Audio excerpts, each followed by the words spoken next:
Who Are You? The Perfect Image in Perfect Blue. Perfect Blue by Satoshi Kon is a film about the mask we wear. The mask connotes a persona, or a publicly performed self. It is a convoluted study of a persona broadcasted to a mass audience, that of Mima Kirigu, a pop idol transitioning into actress, and the deranging consequences of this excessive performance of self under strict industry constraints. In Perfect Blue, Mima is tortured by her virtual self. This Mima ghost haunts the real Mima repeatedly throughout the film, appearing mostly in reflective surfaces such as mirrors and the screen, until she finally steps out of the computer at a climactic moment. In this way, Mima's image is refracted through the medium of glass. In Perfect Blue, the commodification and fetishization of pop idol Mima's identity is communicated through the visual rhetorics of reflective surfaces discussed in this video essay. Mirror image has a strong link to identity, or the way one views oneself. Identity is not only the way one is, but also the way one is made to be through discursive practices. By employing the mirror, Kon notably subverts many stereotypes associated with the category of identity we would assign to Mima: female, young adult, and an entertainment industry worker. First, he does this by revealing her mental subjectivity through an restricted narration. Through the reflections seen in mirrors, he amplifies the depth of narration by keeping Mima's self-consciousness high and plot communicativeness low, in Bordwell's terms. This type of narration requires giving a character agency through narrative vocalization, highlighting their psychological complexity. Secondly, Perfect Blue subverts traditionally accepted ways of representing gender by assigning more assertive language to Mima.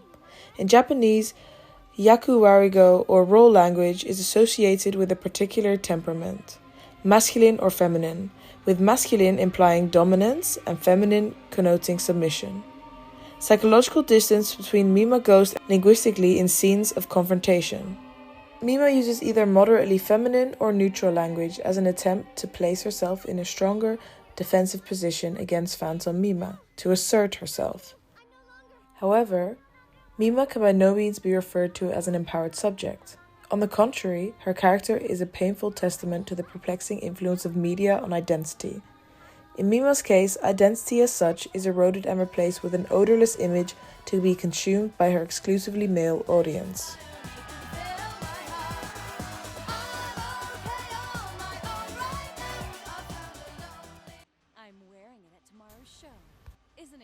Not only Kon's feature, but Japanese national cinema in general tends to treat identity as fundamentally problematic. This stems from the crisis regarding identity in Japan, fueled by westernizing modernity. Oh, it's okay. Rumi went home. She said. Moreover, Tanin no Kao addresses the potential of the crowd to erase the individual. Although Mima seemingly exercises a degree of power over the crowd as idol during her performance, her offstage way of living is precarious. She's followed around by demanding fans, degraded by the agency management and former colleagues from Cham, and threatened by an obsessive stalker, Me-mania. In this way, performance becomes a simulacrum of power in a Baudrillardian sense, as it hides the fact that there is no power Mima can possess outside of it.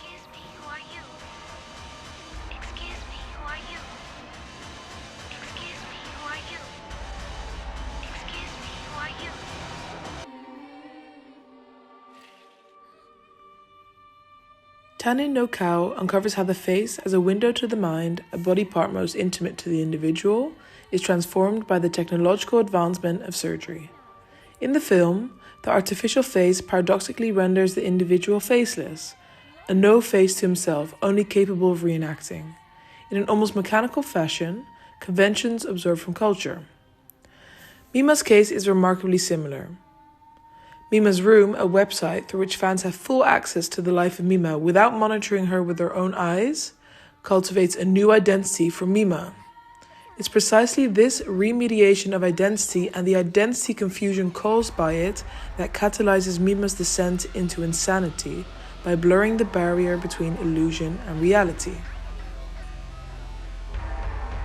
Mima's reality is one where her image is everywhere, According to modernity theorist Arjun Appadurai, the overflow of images in the global cultural economy, in which the entertainment industry plays an influential part, births certain fetishisms.